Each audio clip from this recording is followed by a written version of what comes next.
Olá, hoje nós vamos tecer algumas considerações a respeito do livro Pão Nosso, psicografado por Chico Xavier, da Lavra de Emmanuel.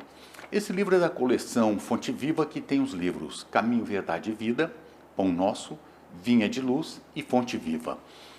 O livro Pão Nosso ele foi escrito em 1950, mas ele é muito atual.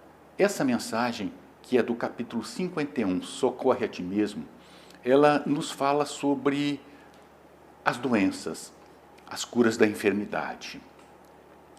Às vezes nós vamos notar alguns termos assim, com palavras um pouco antigas, mas devemos notar que ele foi escrito em 1950. E essa coleção ela é uma interpretação de Emmanuel dos textos evangélicos.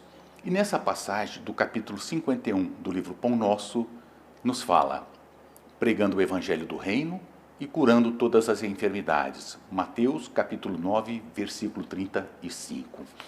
Nos diz Emmanuel, cura a catarata e a conjuntivite, mas corrige a visão espiritual dos teus olhos. Defende-te contra a surdez, entretanto retifica o teu modo de registrar as vozes e solicitações variadas que te procuram. Medica a arritmia e a dispneia, contudo não entregues o coração à impulsividade arrasadora. Combate a neurastenia e o esgotamento, no entanto, cuida de reajustar as emoções e tendências. Persegue a gastralgia, mas educa teus apetites à mesa. Melhora as condições do sangue, todavia não sobrecarregues com os resíduos de prazeres inferiores. Guerreia a hepatite, entretanto livra o fígado dos excessos em que te comprazes. Remove os perigos da uremia, contudo não sufoques os rins com os venenos de taças brilhantes. Desloca o reumatismo dos membros, reparando, porém, o que fazes com teus pés, braços e mãos. Sana os desacertos mentais que te ameaçam. Todavia, aprende a guardar a mente no idealismo superior e nos atos nobres. Consagra-te à própria cura, mas não esqueças a pregação do reino divino aos teus órgãos. Eles são vivos e educáveis. Sem o teu pensamento se purifique, sem que a tua vontade comande o barco do organismo para o bem, na intervenção dos remédios humanos, não passará de medida em trânsito de inutilidade. O que pretende nos dizer Emmanuel com essa lição? Nós nos perguntamos, o que nós estamos fazendo com os nossos olhos? Como nós estamos vendo a vida? Qual a visão que nós temos da humanidade, do nosso próximo e de nós mesmos? Quando nós olhamos, nós apenas vemos a figura daquela pessoa com defeito, com falhas, com desqualidades, ou por trás daquela roupagem física nós enxergamos um espírito imortal, que tem as suas necessidades, que tem os seus desejos, que tem os seus compromissos assumidos antes de virem para a Terra nessa nova reencarnação daqueles que se encontram encarnados. Como nós enxergamos a esse irmão? Nós o vemos como que num triângulo horizontalmente ao nosso lado, no vértice superior Deus, eu e o próximo. Amar a Deus sobre todas as coisas e o próximo como a mim mesmo. Fecha-se o triângulo. Será que é assim que eu estou tendo olhos de ver esse meu próximo, entendendo as suas dificuldades, entendendo as suas necessidades? Hoje nós estamos numa situação muito complicada no mundo, não é só no Brasil, com esse coronavírus, né? O Covid-19. E nós vemos pessoas, às vezes, desesperadamente aos supermercados ou se aproveitando de situações, cobrando valores exorbitantes de luvas, máscaras. E logo nós criticamos, falamos, essas pessoas estão completamente erradas. Sim, estão erradas. Mas por trás do ato dessas pessoas que nos estão explorando hoje, Quem é o espírito que está lá? É o espírito devedor? É o espírito que talvez tenha passado por muitas necessidades e tenha sido lesado e hoje procura lesar o seu próximo também? E a partir do momento que nós abrimos a nossa visão, a visão dos nossos olhos espirituais, de que o próximo é um ser imortal, como nós mesmos, filho de Deus, nós começamos a entender, não a sermos coniventes, a entender que esse próximo tem dificuldades, que esse próximo está em evolução e que esse próximo, como disse Jesus, a cada um de acordo com as suas obras. Esse é os olhos que nós temos de ver esse nosso próximo. E Emmanuel fala também sobre os ouvidos. Nessa segunda frase ele nos fala: defende-te contra a surdez, entretanto retifica o teu modo de registrar as vozes e solicitações variadas que te procuram. O que estão me pedindo? O que eu tenho ouvido? Esses meus ouvidos têm selecionado para poder retransmitir, verbalizar aquilo que nós ouvimos, introjetamos e está dentro de nós? Nós temos passado pelo crivo das 3 peneiras de Sócrates. O que eu ouvi é verdadeiro? É útil? É bom? Se o for, eu retransmito. Por exemplo, essa mensagem de Emmanuel. É verdadeira? Sim. É útil? Utilíssima. É boa? Completamente boa. Porque nos mostra um caminho a seguir. Um rumo nesses momentos de dificuldades, embora ela tenha sido escrita há 70, aproximadamente 70 e poucos anos. Olha a atualidade da mensagem. O que nossos ouvidos estão captando quando retransmitimos? Nós absorvemos e jogamos para o lixo quando não presta?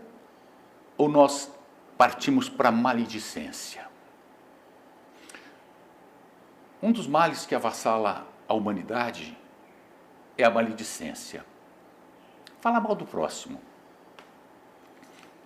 Tem uma historinha de Wallace Leal Rodrigues, no livro Pro Resto da Vida, que diz de uma garotinha que tinha um costume, péssimo costume, de falar mal das pessoas, de fofocar, vamos assim dizer, de ser maledicente. E a mãe, notando essa falha moral da sua filha, um dia a chama, leva para o quintal, um dia de muito vento, como aqueles ventos que dão aqui em Palmas. Essa mãe abre um travesseiro de penas e solta essas penas ao vento. O vento, obviamente, levou tudo. Todas as penas que estavam no travesseiro. Aí a mãe disse para sua filhinha: agora, filha, você faz o seguinte, você vai e traz de volta todas essas penas. A filha disse: mãe, mas é impossível. Como que eu posso trazer de volta todas essas penas, se o vento as levou? A mãe disse: então, filha, isso é a maledicência. Quando você solta o vento, quando você lança uma inverdade, ou mesmo que seja uma verdade que devemos nos calar, por dever de moral que Cristo nos ensinou, não tem como retornar mais. As penas já se espalharam. E continua Emmanuel nessa lição. Combate a neurastenia e o esgotamento, no entanto, cuida de reajustar as emoções e tendência. Quais estão sendo as nossas emoções? Como eu reajo em determinadas situações? Eu perco a paciência? Eu, modo de dizer, explodo, brigo, xingo, chuto as coisas, trato mal as pessoas, os animais, não respeito a natureza? Quais são as minhas emoções? Qual é o equilíbrio que eu estou tendo no momento de dificuldade?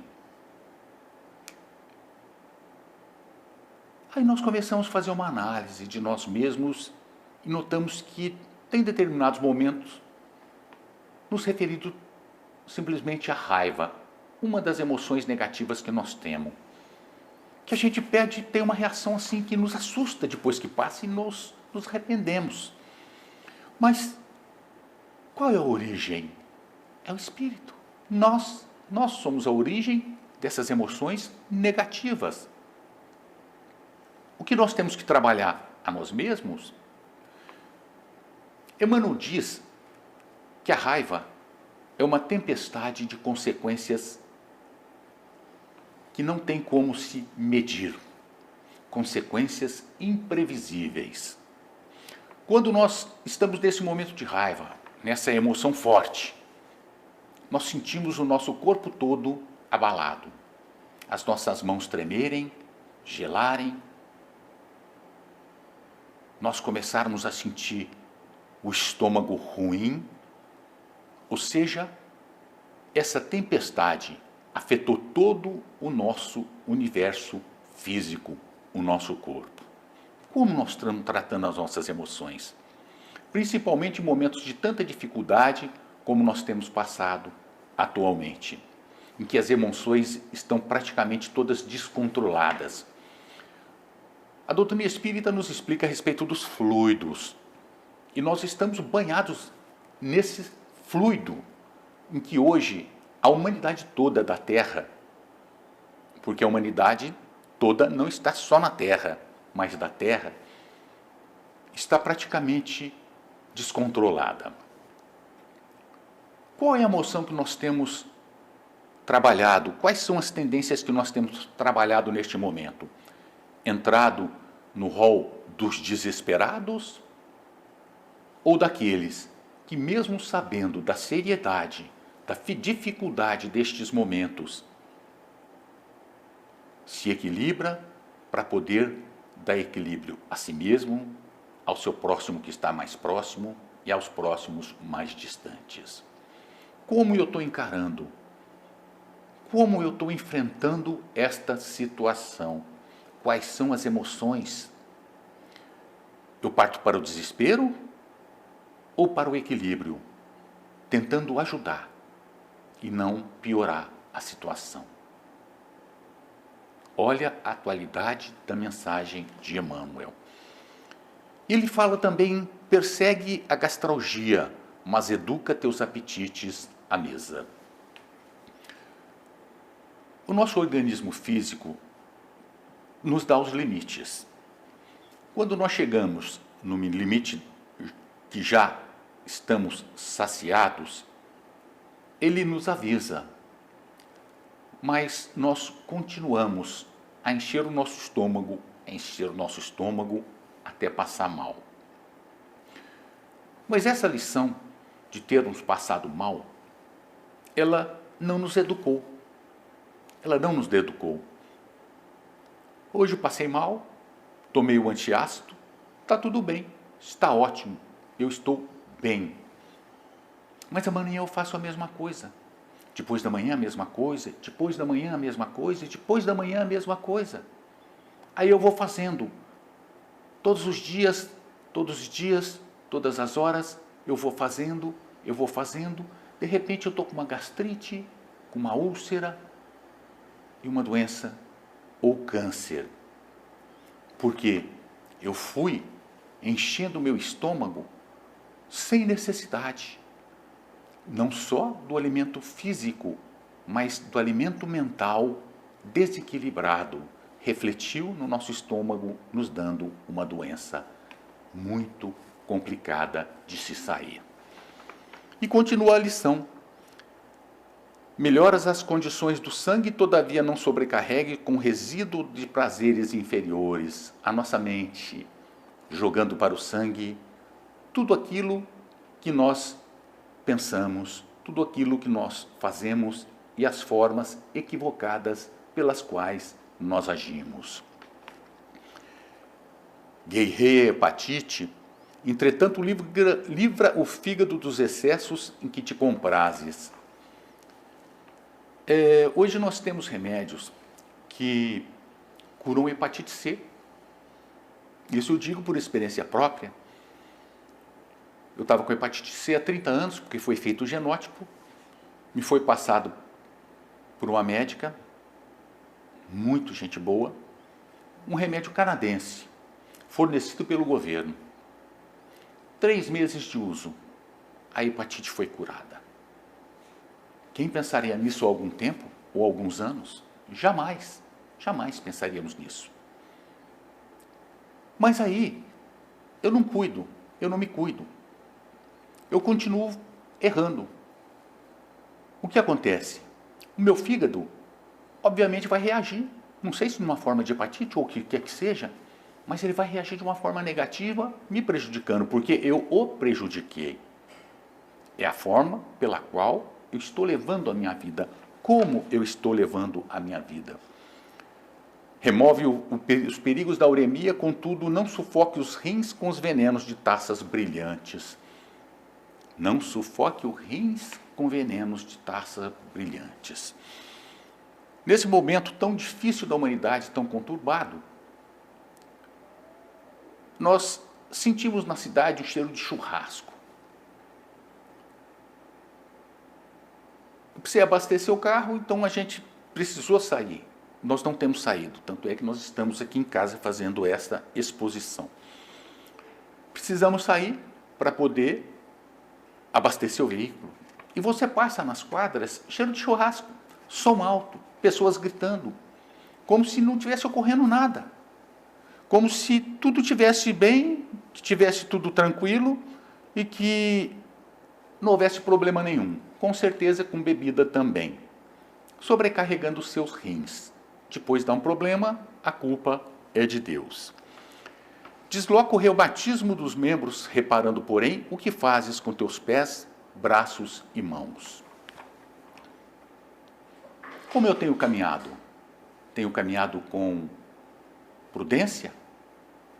Os pés espirituais. Tenho caminhado com lealdade em busca do sofrimento do meu próximo? Ou com egoísmo? Como eu tenho usado os meus braços? O que eu tenho feito dos meus braços? Eu tenho usado para ajudar as pessoas, para carregar uma criança abandonada nos braços, ou para empurrar aqueles que se aproximam pedindo socorro? Das mãos, como eu tenho usado as minhas mãos, eu tenho escrito palavras de amor ou palavras de ódio? Eu tenho feito acenos de carinho, dado um passe, uma vibração à distância, ou eu tenho apontado o erro dos meus próximos? O que eu tenho feito do meu corpo físico? Da mesma forma, consagra-te à própria cura, mas não esqueças a pregação do reino divino aos teus órgãos. Eu busco a minha cura através dos remédios. Eu busco a minha cura através dos tratamentos. Corretíssimo, corretíssimo. Mas se eu não dou continuidade, educando os meus órgãos pela minha própria mente com amor, tudo volta novamente. Eu vou fazer um tratamento espiritual? Eu vou fazer um tratamento espiritual, saio do centro, o atendimento espiritual, saio do centro, continuo fazendo as mesmas coisas. Vou na igreja, numa missa, mas eu ouço o padre, ouço a fala, mas continuo fazendo as mesmas coisas. De que adianta? Tudo vai voltar. E aí que ele diz, eles são vivos e educáveis, sem que teu pensamento se purifique e sem que a tua vontade comande o barco do organismo para o bem, a intervenção dos remédios humanos não passará de medida em trânsito para a inutilidade. Ou seja, se nós não mudarmos as nossas atitudes, se nós não focarmos o nosso pensamento, se não nós nos educarmos, não adianta nenhum tratamento, porque tudo aquilo que nós temos voltará. Tratamos o corpo físico, mas não tratamos do espírito. A função principal da doutrina espírita, no caso, não é o tratamento físico. O tratamento físico tem os médicos. O tratamento mental tem os psicólogos, os psiquiatras. Olha, tratamento mental não quer dizer que a pessoa é louca quando vai num psicólogo ou num psiquiatra. De forma nenhuma, é necessário. Nós temos os médicos, nós temos os enfermeiros, nós temos as unidades de atendimento, nós temos os hospitais. A doutrina espírita, ela atende o espírito. Hoje, tudo que nós sentimos é o reflexo do nosso espírito. Todas as doenças que nós trazemos hoje, quando não impedido como prova, é consequência dos nossos atos equivocados. Na situação atual, será que Deus é injusto, nos trazendo um sofrimento, uma dor? Ou isso foi plantado anteriormente? Aí nós temos no Evangelho segundo o Espiritismo, capítulo 5, sobre a justiça das aflições, causas atuais e causas anteriores das nossas aflições. Onde estão as nossas aflições? Onde foram plantadas? Onde se encontram no tempo de vida do nosso espírito imortal estas semeaduras? Porque a semeadura é livre, mas a colheita é obrigatória. E nós vemos esse momento atual, o que está acontecendo com esse vírus que está matando milhões de pessoas, e nós nos perguntamos, Deus é justo? Permitindo que isso ocorra? Por quê? Se nos adstrirmos à unicidade da existência uma vida só, não tem explicação, Deus é injusto. Mas se abrirmos a mente, a visão, tivermos olhos de ver, antes do berço e depois do túmulo, nós notamos que sim, existe uma causa para estas nossas aflições. Porque senão Deus seria injusto. Estaríamos pregando um Deus injusto se não acreditássemos numa causa. E lá fala no Evangelho, segundo o Espiritismo, se essas causas não são atuais, em razão da falta de higiene, da falta de saneamento básico, da falta do mínimo de intervenção no poder público para que possa as pessoas agirem de uma forma mais saudável, estão nas causas anteriores das aflições. Justiça de Deus é sim. Mas onde está? Causas atuais, causas anteriores das nossas aflições. Mas como passar por essa situação tão difícil nesse momento? Com muito equilíbrio, muito amor, muito respeito. Respeitando as decisões dos órgãos públicos da saúde, porque nos recomendam através de estudos. Respeitando o nosso próximo, o distanciamento. Embora estejamos distantes fisicamente, nós estamos próximos espiritual e afetivamente. Respeitando as pessoas, os pensamentos. Hoje nós vemos pensamentos divergentes, pessoas que divergem uma das outras. Qual está certo? Quem está certo? Como fazer? Como fazer nós espíritas termos equilíbrio através do conhecimento de nós mesmos e do conhecimento da realidade das nossas vidas? A doutrina espírita ela tem 5 princípios: existência de Deus, existência do espírito, comunicabilidade em 2 mundos, entre os 2 mundos, pluralidade das existências, pluralidade de mundos habitados. Indo para o 4º princípio, pluralidade das existências, nós podemos notar nas causas anteriores das nossas aflições. E o equilíbrio? Conhece-te a ti mesmo. Pergunta 919 do Livro dos Espíritos. Responde: diz um sábio da antiguidade, em resposta de Santo Agostinho a Kardec: conhece-te a ti mesmo. Esse é o caminho, o autoconhecimento. O que eu sou? O que eu estou fazendo aqui? De onde vim? Para onde eu vou? Estou aqui por acaso? Os problemas atuais é um acaso de Deus que nos manda como se fôssemos dados jogados em um tabuleiro de sorte? Ou somos seus filhos amados? Que quando Jesus veio, uma das causas da sua condenação injusta à morte foi por chamar Deus de Pai. Nós o consideramos um pai? Ou nós o consideramos um Deus cruel a quem devemos temer? Nós confiamos irrestritamente nele ou nós ainda duvidamos da sua existência? Somos agnósticos, embora sejamos espíritas? Não sei se Deus existe. Confiar. E através desse conhecimento de si mesmo, nós vamos entrando na causa dos nossos problemas, das nossas dores, que é o Espírito. E através do conhecimento da doutrina espírita, nós vamos entrando nas causas